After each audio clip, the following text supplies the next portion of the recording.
Hello everyone, welcome to English with Becky. In this video, we're going to look at some confusing words. These words are often confused. Why? Because they sound similar, they sound almost the same, and they are spelled also almost the same. But they are totally different. They have different meanings. So let us look at them one by one. First, we have these words here. Than and then. So T-H-A-N with the letter A is than. And it's used to make comparison, right? Like, I am taller than you. You are better than me.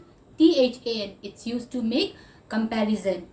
And then, T-H-E-N with the letter E talks about time. It means at that time, that time. So in an example sentence, the meeting starts at 9, but I'll be there before then. Means you'll be at the meeting before then, before the time. The meeting starts at 9, but I'll be there before then. Dinner is at 8, but I'll be home before then. Means before the time. Talking about the 90s and the 80s, right? Back then, children played outside more often, right? Now children hardly play outside. They're always indoors. They play indoor games. But back then, in the 90s and the 80s, children played outside more often. Back then, you're talking about a time. Then is also used to indicate what happens or what happens next or what should happen next, right? Like, say for example, first I'll have my dinner, then I'll watch a movie. First you have your dinner, then watch a movie. That's what happened next. Giving directions. Turn left, then turn right and go straight. Then turn right. That's what happens after, right? The main difference between T-H-A-N and T-H-E-N is T-H-A-N talks about comparison. You use it when you compare. And T-H-E-N you talk about when you want to use it for time. It talks about time. Next is bath, B-A-T-H, bath. That's a noun. And then B-A-T-H-E, bathe. That's a verb.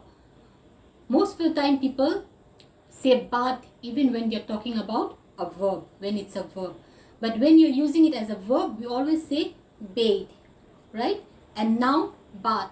Say take a bath. In this sentence, bath is a noun. So you pronounce it as bath. Take a bath. Or give the dog a bath. That's a noun, right? So you say bath. But I bath every day. That's incorrect. Here it's a verb, right? So you say bathe. I bathe every day or I bathe every morning.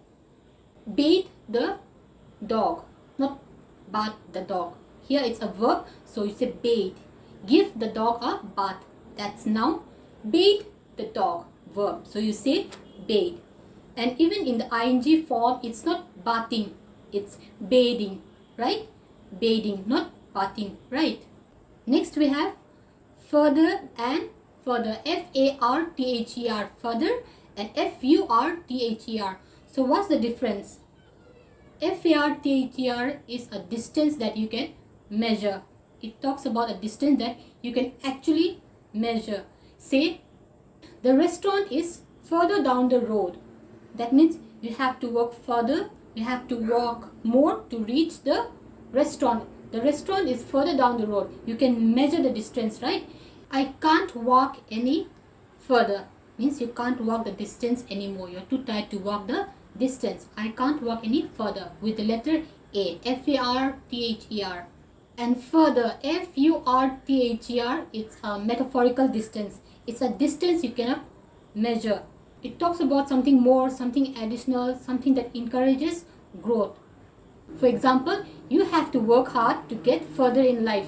Means to go ahead in life, to be more successful. You have to work hard to get further in life. Another example, he is going abroad for his further studies, right? For his further studies. It's a distance, like it's something that you cannot measure, right? It talks about growth. He's going to go for his further studies. This matter needs further investigation. You need to investigate more to find out what actually happened. This matter needs further investigation. So the basic difference between FAR-THER and FUR-THER is FAR-THER is a distance you can measure and FUR-THER is a distance you cannot measure. Next is advice. ADVICE and ADVISE. So what's the difference?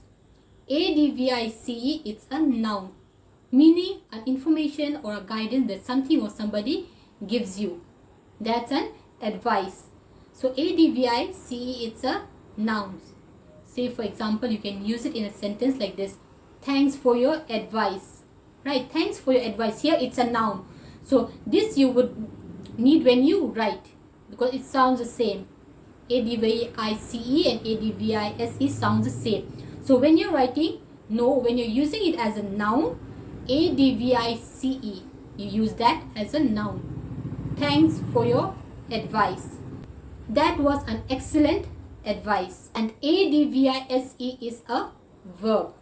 So how do you use it in a verb? Say, please advise me. Right? Here it's a verb, so you use ADVISE. It's spelled with the letter S, not C. ADVISE, advice. Please advise me, or I need to advise you. This would help you when you write, because when you say it, it sounds the same, right? Next, breath and breathe. BREATH. That's the air that goes in and out of your lungs. It's a noun. Breath is a noun referring to the air that goes into and out of your lungs, right? So you said breath. Hold your breath. And BREATHE, that's a verb. We say breathe. Is the process of inhaling and exhaling air. We are breathing. Breathe, verb, right? Breathe, breathing. So breath, it's a noun. Breathe, verb. So that's it for this video.